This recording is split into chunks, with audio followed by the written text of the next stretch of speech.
6 days Ramadan. Super busy.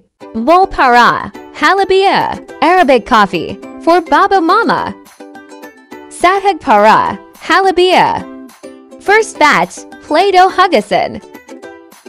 Para kabza, leham. Para adas, soup. Costarger or lettuce, add spinach for salada or vegetables salad. It's me guys! Welcome sa Sustainable Mudras! 6 days na Ramadan! Shout out sa mga katulong dyan na hindi nag-uniform eh. Diba? All in white and black. It's me, Kari. 11 years kasambahay sa isang angla. Proud! Kadama! So, start na ako magluto guys. Ayan na yung lentil soup ko.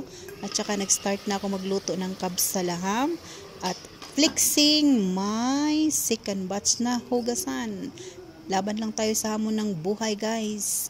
Habang may buhay, may pag-asa. O diba, ganun lang yun. Yung mudra ko tulog pa guys. At ako ang in charge sa kusina lahat.